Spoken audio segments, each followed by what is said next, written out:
Hey everyone, this is Tom Selleck from WashedUpEmo.com, and today I'm psyched to tell you about something truly special. Quicksand's Manic Compression, one of the most influential post-hardcore records of the 90s, is celebrating its 30th anniversary, and Iodine Recordings has put together the definitive edition of this landmark album. The reissue has been remastered for vinyl from the original 1995 master tapes and is housed in a deluxe gatefold jacket featuring expanded artwork reconstructed from Melinda Beck's archived sketches. There are several limited vinyl variants, and they look absolutely beautiful. I have one. They are great. But that's not all. Iodine is also releasing a limited 64-page hardcover book that chronicles the era of Manic Compression. It includes a foreword by Walter Schreifels, never before seen photos, original art, rare photos, posters, and written contribution from members of Knock Loose, Coheed and Cambria, Newfound Glory, Bane, Drug Church, Glassjaw, Touche Amore, and tons more. This whole thing is wrapped in a case with a soft touch cover and feels like an artifact from the 95 era in the best way possible. So if Manic Compression meant something to you and you're simply feeling pull back to the 90s post-hardcore, which I always am on a continuous basis, this is available as both vinyl and the book are available now at iodinerecords.com. Again, that's iodinerecords.com, iodinerecords.com. Hello and welcome to episode 270 of the Washed Up Emo podcast. I am Tom Selleck from WashedUpEmo.com. Today on the podcast, we welcome Nate Baldwin from Baldwin Guitars. Here's why. Nate designed a Washed Up Emo Copycaster. We met through a friend, Garrett, who's a social worker and helped me out when I was beginning my grad school. He ended up reaching out when I graduated and said, hey, Nate and I want to talk about it, want to make you a guitar. So Nate and I talked, and we designed this guitar. I gave him a playlist. We had some calls and emails back and forth. And I thought it'd be really great on the launch, which is launching right now on Baldwin Guitars. You can buy yourself a Washed Up Emo signature guitar. It's called the Copycaster. And so Nate and I talk about how the guitar came to be, how his mom got hit on by Tom Selleck, and we talk about Ladd Mitchell from Park, who is a first person to be able to play this guitar, and we're going to interview him next week. So if you want to check out the playlist or you want to check out Baldwin Guitars, check out the description. I really hope you enjoy this creative chat with Nate. It's really cool to kind of hear how he put together the guitar, how he's kind of built this company alongside his day job, and just a passion project through and through. So I'm really excited. Baldwin Guitars, we got a Copycaster launching today of a guitar that I helped design, and as a guitar player, I'm really psyched. So thank you so much. All right, check it out if you can, and if you're listening still, thank you. All right, this is episode 270 of the Washed Up Emo podcast with Nate Baldwin from Baldwin Guitars.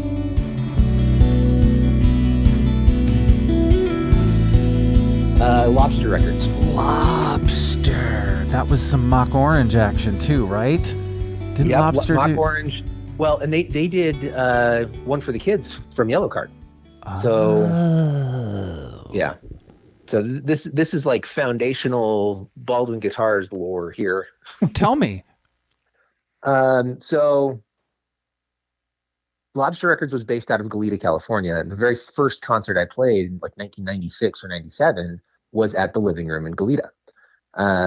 So it was like close enough to the local scene where we were at in Thousand Oaks that we would get their like compilation CDs and stuff at like the local like Hot Topic and stuff. So got a compilation CD that had Park, Yellow Card, Mock Orange, Audio Karate, and I think Counterfeit. If I could, I wish I could find the CD somewhere. But anyway, so had that CD, and so those were like some of the bands that I was like, these guys are incredible. So Yellow Card ended up playing at like a bunch of the local stuff that we had at the time, and we saw Park in a warehouse in Santa Barbara at one point. So this is like back in 2000, 98, 99, 2000, around there. And we were just going to all these tiny shows with these bands that, you know, you have Park, who, you know, Ladd's he writes novels now, and then you have Yellow Card, who's about as big as they get. And that was kind of like where a lot of it started. That is so cool. So what band were you in at that time? I was in a band as a 13, 14-year-old called Honest Mistake. So and that was Thousand Oaks, so you guys would drive up to the Living Room. Yep. Who drove you? We had a drummer that was 16 at the time, so Hell we hopped yes. in his Ford Ranger. There was one of those little ones that didn't have a full back seat, so two of us were like stuck in the back seat. And I remember like leaning my hand out the back window, grabbing onto like drum gear so it wouldn't fly out the back of the truck as we're driving up to Goleta. That's so cool. So it was fun. Yeah, we played with a band called Dolce de Leche, which was like one of my first introductions to hardcore, and it was this, Hispanic hardcore band. And they let us use their amps because I showed up with like my little Costco special 8-inch speaker, like combo special that I had, and it was a riot. Yeah, and they're like, that's not going to work. Yeah, it's like that's not going to work here, guys. So, growing up, doing that, finding those records, like you said, finding hardcore. You said earlier, kind of like the foundations of Baldwin guitar. Did you find yourself crafty? Were you like, we had a woodshop class when I grew up, and I barely made it through Pinewood Derby, getting something down the track. So, did you realize then, or was it kind of this? I love music, but I also love this. Talk about that. Well, until I was married, I thought that music was my calling in life, and I was destined to be a famous musician. Growing up in Thousand Oaks, you're just surrounded by it. There's so much music and film industry stuff going on there that everywhere you look, there's a famous person. Like my mom got hit on by Tom Selleck at Home Depot. Wait a minute. And Hold on. Wait a minute. What year was that? oh, Blue Bloods era? Or we going throwback? We're like 2001, 2002. Oh, sick. So sort of underground. When did Blue Blood? Is that Blue Bloods was his other one, right? I think that might have been a little later. Okay, so this is in between the heyday. Yeah, in between the heyday. Like my mom was like, "Oh, you look familiar. Like, are our kids on the same basketball team or something?" And he just kind of like winked at her and walked away. Wow.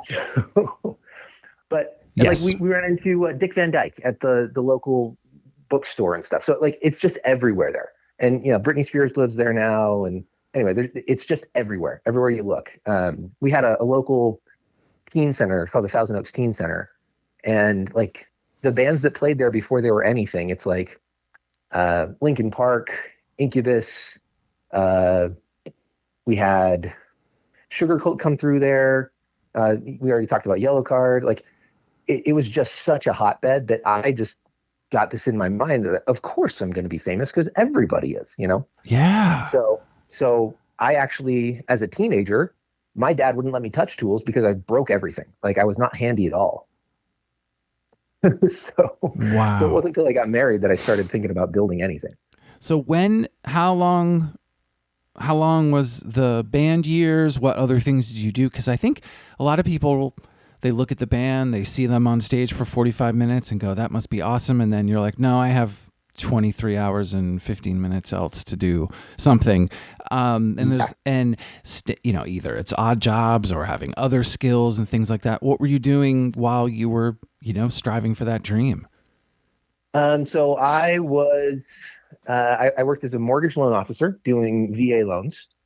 So I did that and made a lot of money doing that for a few years. And then 2010 happened and had to figure out something else, and went back to college and finished a marketing degree and had a couple of small technology startups in advertising and the call center space. And from there, I went to corporate America and worked for big financial technology firms, and still do that as a day job. I do project management for financial technology. So that's sort of your side thing, or full time. Yeah, that's the full-time thing, and then trying to make the guitar thing the full-time thing. So you love all these bands, you're playing, you get married, you're like, okay, when did the tools stop breaking? So we bought our first house that we bought was built in 1931. So just out of necessity, I had to figure out how to fix things. So I did that for 2 or 3 years. And then I was in a band at the time called Eli Whitney, and it was very DIY. We had a drummer who was very handy. He was studying to be a mechanical engineer. And he said, "Hey, Nate, let's try and make a drum set." So we got wood veneer and tried to make drum shells. And that was kind of the start of like, oh, maybe I'm not bad at this. So did that for a little bit, and then when the band broke up, I was like, I gotta stay connected to music somehow. So I made my first electric guitar and gave it to a buddy who was playing in a band called The Strike at the time, and they played a local like mini stadium show. They played the baseball stadium at the local college here, and his Les Paul broke down, and he swapped the guitar I made him, and the difference was totally just a stark difference between the two. And I said, I've missed my calling. I should be doing guitars for my full-time thing. So that was 13, 14 years ago now. Wow. Wait a minute. Eli Whitney. What label was that on? Oh, we weren't on a label. Really? We had yeah. Well, technically, yes, we were on a label. It was called Zookeeper Records. What did it sound like? We got a lot of, it was kind of like a pop punk type of thing with a little bit of rhythmic and tonal creativity stuff going on. Mm-hmm. Now, making the first guitar, right? It's always a nice thing because you're just figuring it out. You have no expectations. You're learning stuff. What was the hardest part? Was it the electronics part? Was it the wood? Was it, yeah. What were some of those thoughts going through this first one? Or was it, I've got some experience fixing this house. I can use that in this. Well, Yeah, you know what I mean. I'm sorry, I didn't mean to seem like you make a house, you can make a guitar, but you know, you're using tools. You're able to sort of, yeah. I'm someone that doesn't fix anything. I have people that I call or the maintenance person. But I'm saying for you, getting in there, and I'll ask it again. Sort of making that guitar. What was difficult from the electronics or the wood, and what things kind of came naturally that you didn't realize? Well, I think. Again, it was kind of a serendipitous situation. I bought a kit to start. So I built this guitar from a kit, and I got done. And I was like, no, I could probably do this part better. So I remade the body from scratch for the kit. And then I got done. I was like, oh, well, I could probably do this better. And so I ended up remaking every part to the kit, just because I got done with the guitar and put it all together and said, no, I could probably do this a little better. So it took, I don't know, probably 18 months to get this thing done. But in the process of going through that kit and remaking every piece of the kit because I thought I could make it better, it kind of taught me as I went. And this was 2012. This is before the internet or before YouTube was really that useful in learning how to do new things. So it was really just figuring it all out and trial and error. Was there anyone that you were in touch with, like in person about it, or were you just kind of in your bubble? My uncle's a carpenter, so but he does construction stuff. So I talked to him about it a bunch and just kind of the general concepts of woodworking. So he taught me a little bit, and it was just a lot of tweaking and setting up my own guitars and figuring out how to make my guitar do what I wanted it to do. That kind of pushed me into like, oh, well, maybe I should move the pickup here, or maybe I should do something different with the way the frets are, the types of things that I experimented with at the beginning. That's so cool. And so you put that guitar together. The guy's Les Paul broke, which will break your back too. And then he played yours. What did they tell you that was different, or what was the feedback that you got? So the feedback as far as playability, like the playability is one of those things where I feel like as long as the lumber is high enough quality, you can make any guitar play well and feel good enough. But really what it was is I was standing in the crowd, like at the very back, just watching this thing happen. And you could hear the difference you could hear between the two was the biggest thing. So it was probably the third set of pickups that I wound that I put in that thing. So I was starting to like, oh, okay. So if I do this with the wires as we're winding the pickup, it's going to give us a little bit more clarity. And just the difference between the stock pickups in the Les Paul that he had and the set that I had wound was really the big thing there. Wow. So after that, what'd you say to yourself?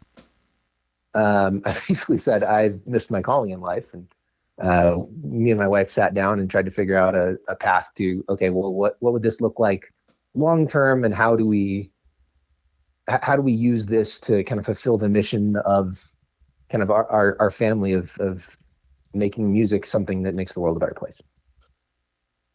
I love that. And so what happened then? Was it, all right, I'm going to do another one? Was it another idea, or kind of talk about the evolution? Because I was actually really funny. I was looking at some photos. Today is, I think I'm going to mess up the year, but it's like I started the emo night in 2011. February 2011 on Valentine's Day. And I think I announced it today in 2011 or something. And I was looking that back and going like, oh my God, look at the name. Look at all the stuff we wrote out. Look how this looked this way. What was that like going through that process? Because you've done this for, like you said, over 10 years. What were some of those things like? Do you have anything that pops up that sort of like, oh, wow, this kind of connected and now I'm on this track, or this really connected and now I'm going this way? Because you had to mess up to get where you are today. Oh yeah. And I'd say the first 10 years, 9 or 10 years, was really just figuring out how to make a guitar that didn't feel like it was homemade. I love that. Then, You're 100% right. yeah, because like there's lots of guitar making as a hobby has exploded in the last 10 years. And even people that are going out and buying a CNC machine, a lot of these guitars, you pick it up, it's like, oh, this feels handmade and this looks handmade. That's awesome. So just trying to graduate beyond that took a long time.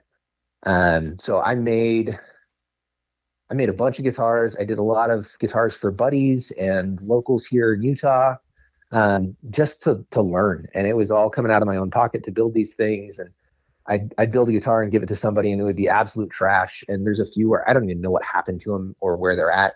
And I hope nobody ever sees them. So Are they accounted?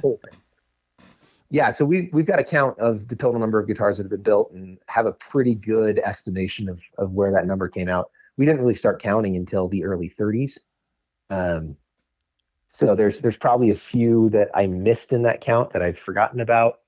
But that's really what it was. It was just trial and error and guess and check for 9 or 10 years. And when did you get to a point where you're like, I don't know, you had a lot of doubt, or I don't know if I can continue with this, or was it enough of having the other job to be able to have enough relax or calmness to be able to do this? Because this is a different pace, right? This is, Yep.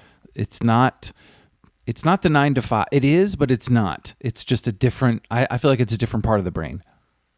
Oh, it's a very different part of the brain. So my dad's an entrepreneur. So I watched him do that, fairly successful. And so I watched the entrepreneurial process happen my whole life.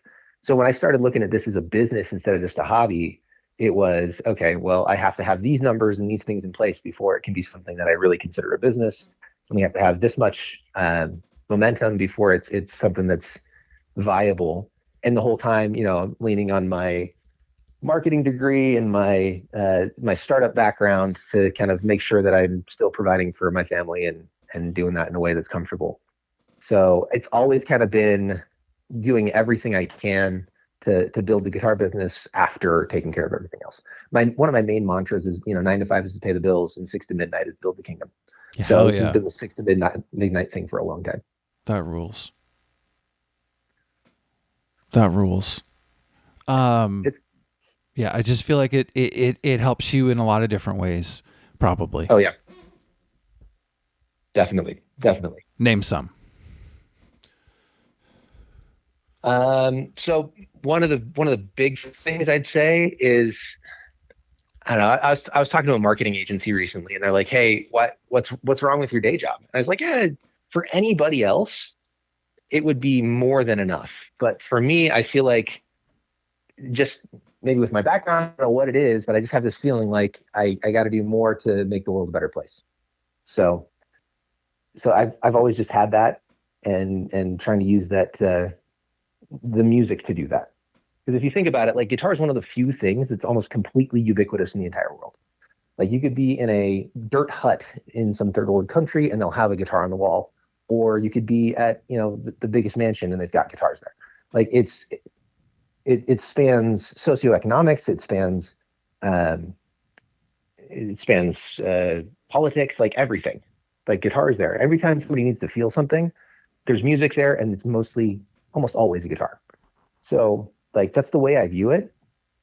So being able to kind of focus on that another 20 hours a week on top of doing the stuff I have to do to take care of my family, it's just awesome. Yeah. And to have the support from your family to do that. Oh yeah. Because I think a lot of stuff with the side hustle, or not even a side hustle, the thing that you're doing by yourself, and that is taking time away from other commitments and things, and being able to make all of that work in that, family system is a big deal. Totally. And I'm one of those super lucky guys that married a therapist. So That's awesome. so she does a good job of making sure that we take care of us first. Remind me, it was Garrett that connected us. Yeah. So Garrett, and our whole friend group has been kind of I'd say fans of the Washed Up Emo podcast for a while. And Garrett kind of reached out after a lot of us reconnected to play in a band here, and started chatting with you about music and social work. And that was kind of the connection between us. And Garrett, I mean, if we had anybody who was officially part of the organization outside of me and my wife, it would be Garrett. So. And then I'm trying to remember, Garrett messaged me because he liked the show, right? Yep. Well, not only that, but the story he tells me is that it kind of gave him permission to go try and play music again. Because here we are, we're getting older, and you go to local shows and it's a whole bunch of teenagers. So you kind of have to give yourself permission to jump back into that world again. So it was a lot of that, and it kind of helped inspire us to start playing in a band again. So me, Garrett, and then a couple other guys that we've been playing with for since high school, we're still playing together. Name the band again for everybody. The name of the group is called Paper Cut Memory. Paper Cut Memory.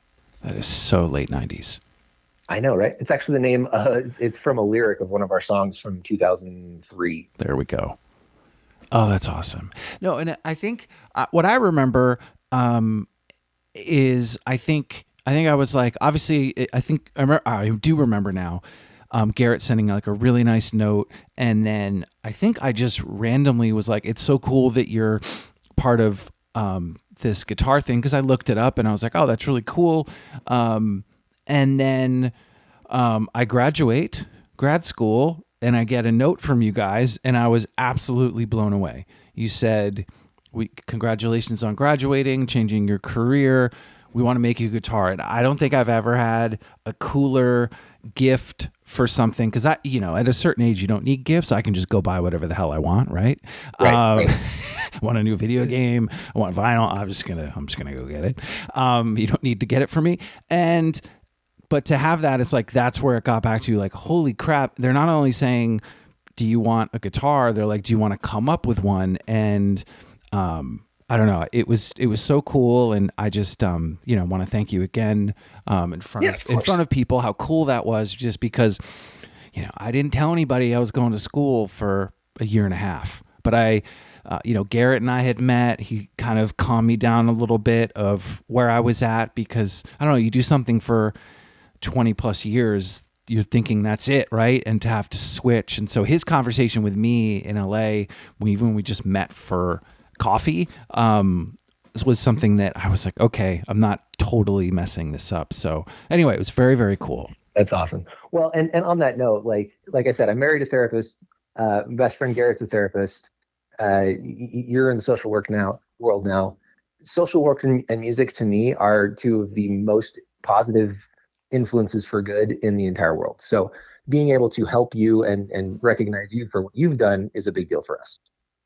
Thank you. I appreciate that. So I think it'd be fun if you're up for it. I found the first thing I wrote you, other than the playlist of what I was thinking. And so we can get nerdy with it a little bit, because we are. Does it make sense to do that? Absolutely. It's guitar specifics is something. It's a road I can go down very deeply, and I always worry that I'm getting too detailed. So if I ever say something and you're like, what does that mean? Just call me up. Sounds good. I will definitely do that. So I this is very cool, because I don't think, some people know about my solo record, that's on streaming, and then I also had a few bands in college, high school. No one needs to know about. Shout out to my bass player and drummer who I still talk to. We technically have never broken up, our high school band. Awesome. Yeah, we've that was our rule. And so, and actually, the bass player is a luthier. Oh, really? Yeah, it's Vermont Fretworks. Okay. And he's a absolutely ridiculous bass player. He still plays with the drummer, Justin. Anyway, I randomly saw Justin in California. His kid was here for some Lego competition, and we got to hang out. Out of control story. Anyway, Jesse was this luthier, and I was always fascinated with that. And so I had always, talked to him about it, but he's always, he'd never had time. He was kind of swamped, and had a family as well. So anyway, all those things popped in my head as this email came through of like, what do you think? And so I wrote, and obviously I thought, because I have a JA90, which is Jim Atkins guitar, which is P90s. And then I love Nirvana, and I had the Jag Stang, and then I have like a Alvarez acoustic that I've had forever and sounds better than any acoustic I've ever played. So I had those, and I was like, I need something in the middle. I need something that's a little bit heavier. And so I wrote, I need a guitar with 2 humbuckers. What I need is more aggression, sustain, hardtail, no vibrato. I'm not being Eddie Van Halen. Same color, and something with washed up on it, WU. And then I think what a lot of people don't know, and I've told this to a few people, but like the original inspiration was I was watching a lot of Slipknot live videos.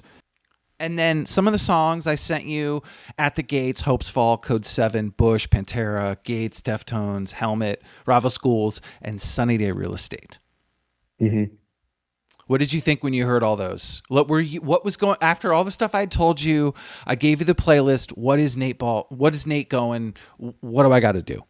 No, when you sent me that playlist, I'm like, oh, thank goodness. Like there's a small subset of people in the world who understand that all those bands fit in the same circle, right? So that's kind of what was my initial reaction. I was like, okay, this is going to be just fine.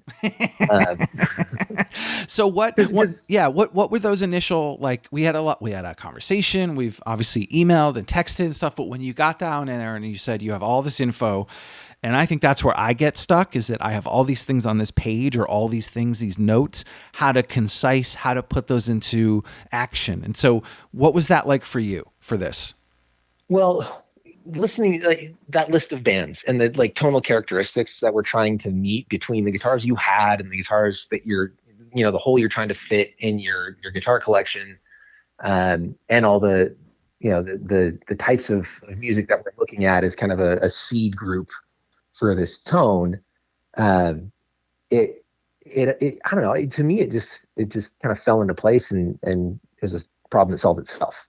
Because what we're looking for is something that can do, big heavy hopes fall type of stuff, but also still kind of some of the cleaner parts from like a Sunny Day Real Estate track. So what I had been working on at the time, and I don't know if I told you about this or not, but we'd been working on a new pickup design that was kind of meant to be for those that know their Gibson pickups, kind of a midway point between a burst bucker and a 498T. 498T is kind of a super high output 1970s pickup design.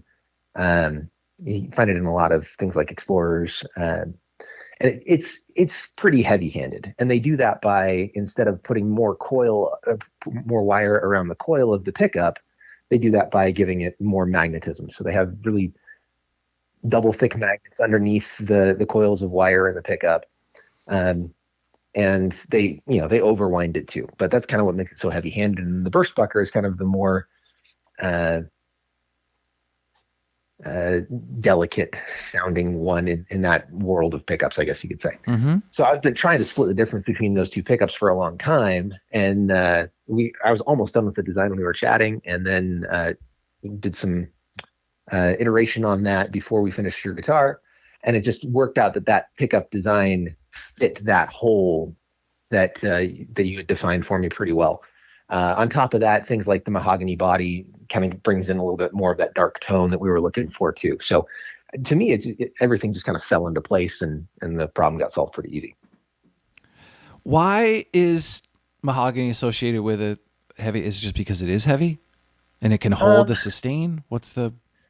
I'm not sure what it is. And tone wood is one of those things where if you go on the internet and like try and ask AI like what kind of differences you're going to get with different tone woods, like there are people willing to go to war over whether or not it even makes a difference or not. But in my experience, mahogany and black limba are two woods that just give you a little bit more of a darker, more full tone as opposed to like a basswood or an alder or an ash. And that's just me, and maybe that's my ear being tuned over all these years, or maybe it's snake oil. I don't know.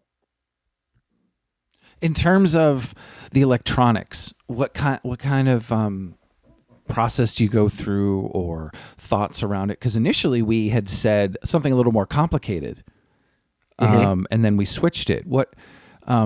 Why were those changes made? Again, these are good changes. The thing plays ridiculous. Well, and this gets more into the overall philosophy about music and why emo and alt rock and these kind of genres are preferred to me. I feel like every other genre of music is on its way to something else. Like it's, hey, this is a really good song for dancing, or this is a really good song for working out, or this is a really good song to help you focus when you're studying or whatever. I feel like this style of music is music for music's sake. And as a result, I feel like the best way to serve that style of music is to create a guitar that gets everything else out of the way so that we can just focus on the song. So getting rid of things like a tone knob, like all the extra stuff that you don't necessarily need that you can fiddle with, just get it out of the way so that we can focus on just the song. And kind of one of the things that inspired that on my end, I spent 5 years singing in a men's barbershop choir. And it was one of we would consistently rank in the top 10 in the world at the international competition. And one of the things they like pounded into my brain was like, you have to get the emotion of the song from you to the audience. And it has to be real. It has to be sincere. And you just have to get everything else out of the way and just focus on that. So I kind of tried to bring that over into this awesome genre where the music's what's important. Wow. You said you only did that for 5 years? Or are you still doing it? Yeah, I was there for 5 years. I mean, I've been doing choral music since I was a kid, and it's just one of those things that I do to stay musically well-rounded. How do you incorporate that in your 6 p.m. to midnight, 9 to 5? How are you, where are you putting that in? So it's something I do at church actually a lot. So, mixing church and all that.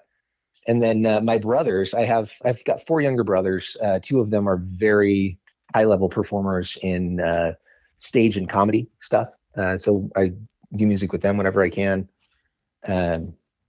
But that's kind of where the choral stuff comes in. I love that. Oh yeah. So your family is an inspiration when you go see them or get to connect with them.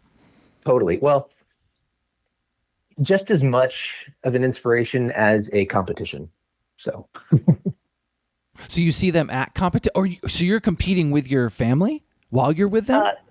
Yeah. Well, and it's sibling rivalry. It's like nothing bad, nothing crazy. But we're always like, I don't know. I feel like I'm always trying to catch up to my brothers with the cool stuff they're doing. What are they doing now that you wish you could do? Or that they're hilarious. They're both writers. They're comedians. There's a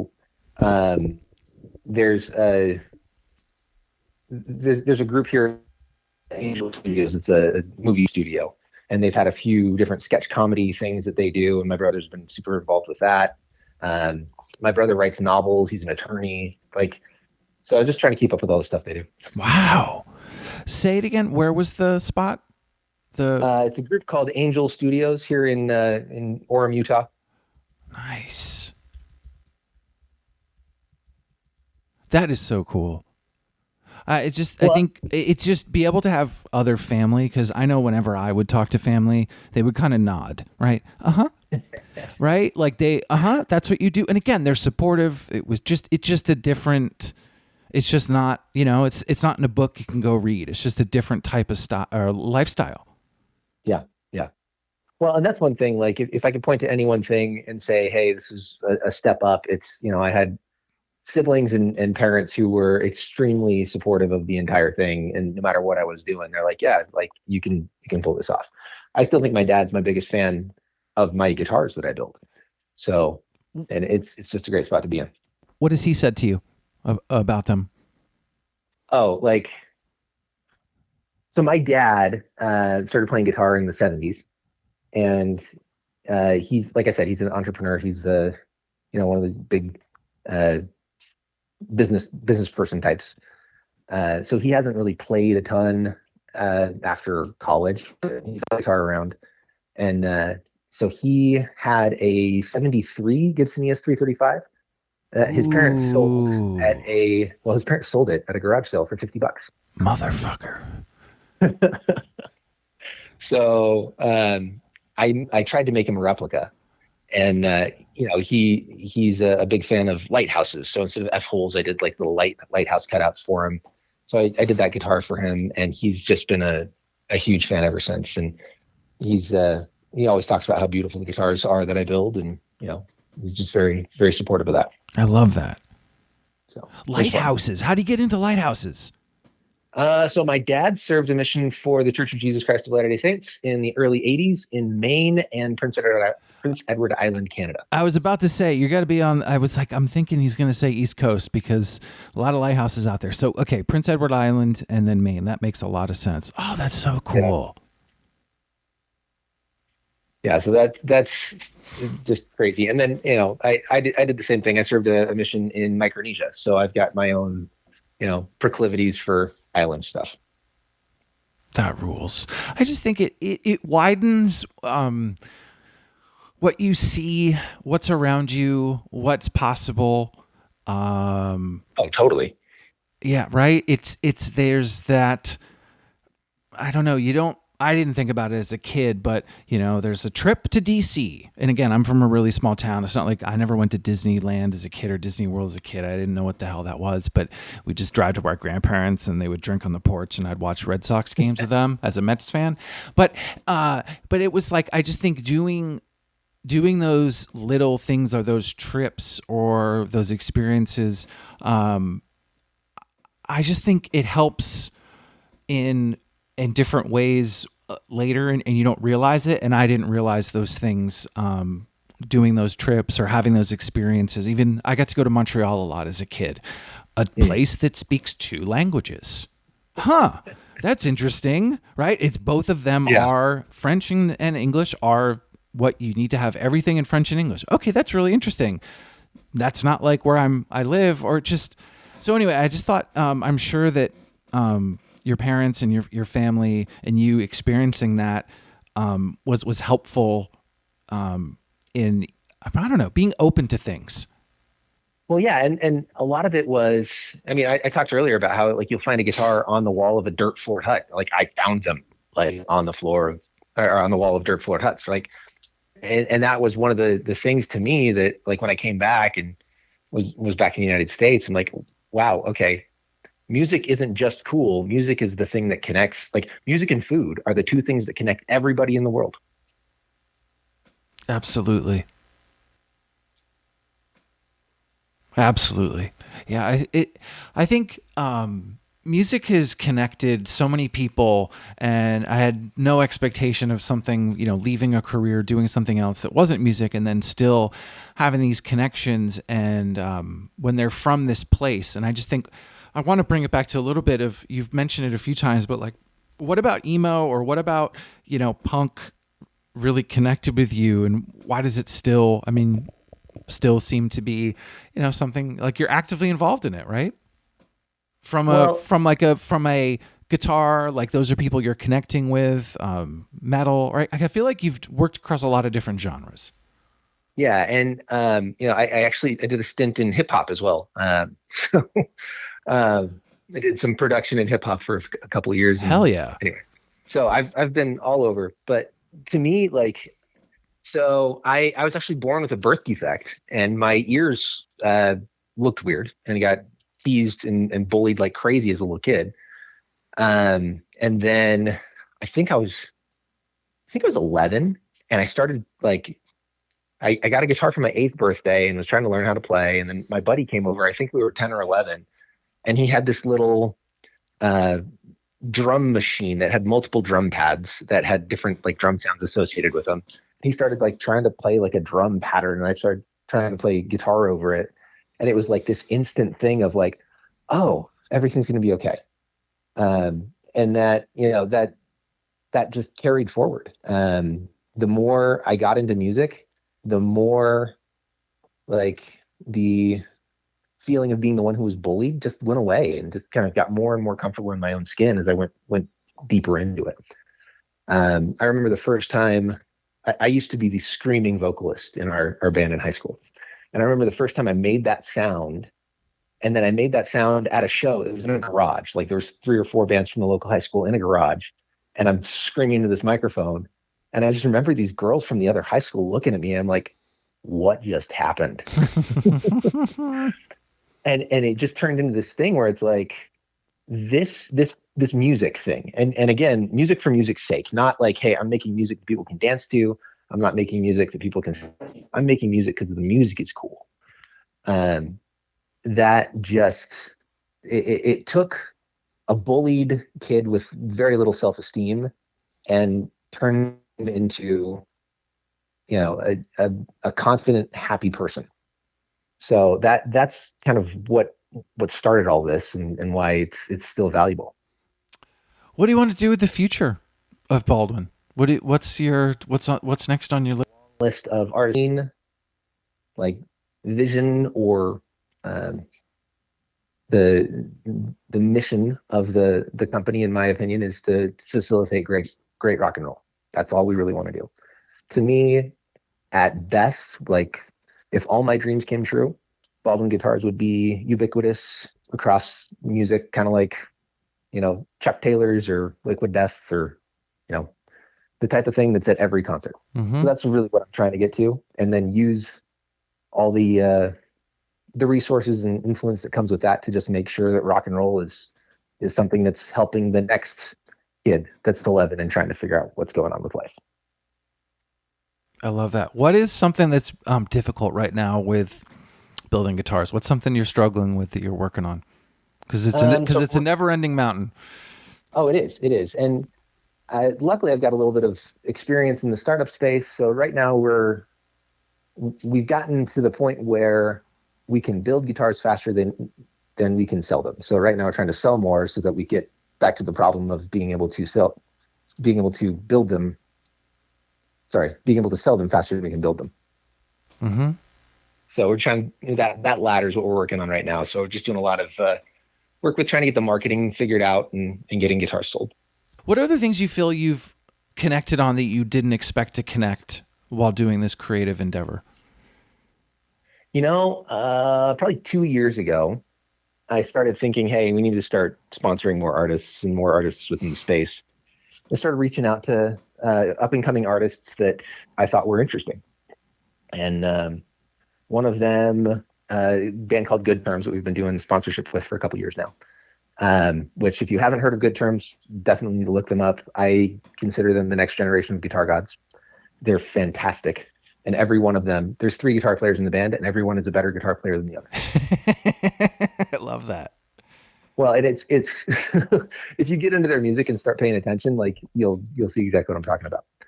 But anyway, so getting in touch with them, they're managed by Casey Cavalier of the Wonder Years. So I got in touch with Casey and started chatting with him about stuff he's doing. And the big revelation of all that to me, and then all the other artists that we've been able to connect with, is just how great of people they are. They're just awesome to hang out with. They're awesome to chat with. They're just very kind. I wasn't expecting that, because growing up in Thousand Oaks, where everybody's a celebrity, you get a lot of people that are just tired of being a celebrity, and like they're kind of not great to be around in person. So that was my experience with success in the music and film and television world. So it's been really cool to work with these guys and just have it be like really, I feel like I'm just making new friends when I go try and find new artists to sponsor. And I've been trying really hard to find artists that I think are going to be a big deal later. Oh, I Instead of like just that. going, well, yeah, because everybody wants to go send a guitar to Chris Carrabba, like, and not that there's anything wrong with it. He's fantastic and legendary, but at the same time, like, I haven't grown with him. So even if he did end up doing a artist sponsorship or whatever with us, it wouldn't mean the same as if Good Terms ends up on the cover of Guitar World magazine, because we've been growing together and I've been very invested in trying to make sure they grow and doing everything I can to help them. So I think it's different than what a lot of guys are doing out there with the Guitar World right now, where they're just trying to get the biggest name they can to give them a shout out. Yeah, because that just seems fleeting. Yeah, it's transactional. It's fleeting. It's not. And it's not like part of the mission of the brand here. Like, our mission really is to just make rock and roll a big deal and make it help people. Like, it used to be that rock and roll was the preeminent musical genre in the United States, and it's not so much anymore. And that's what we want to get back to. And we can't do that unless we are bringing up, the rising tide that raises all the boats. Hell yeah. Thanks for doing a Sunny Day Real Estate reference to end it. That was a good job. I'm joking. I'm just surprised, and I want to know how I need to market myself differently to Utah, I guess. Yeah. Well, Utah's a weird place. It's a weird place musically. There's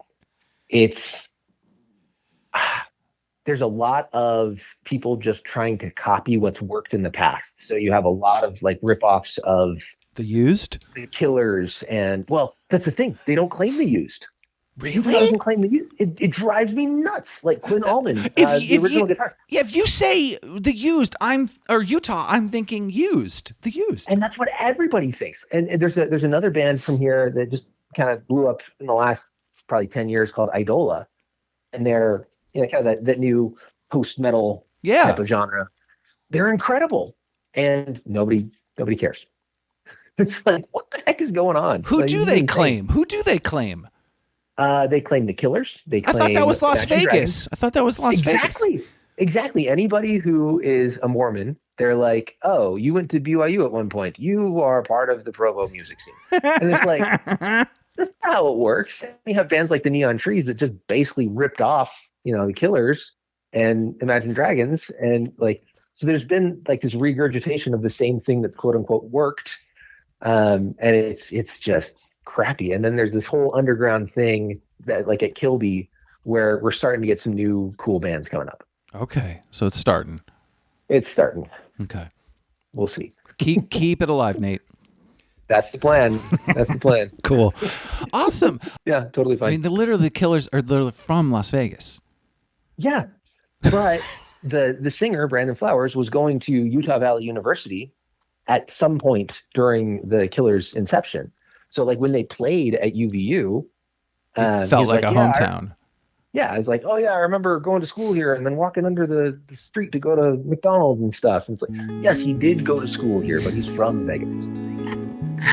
That's so good. Oh, it's awesome. Thanks so much, Tom. All right, Nate. Peace.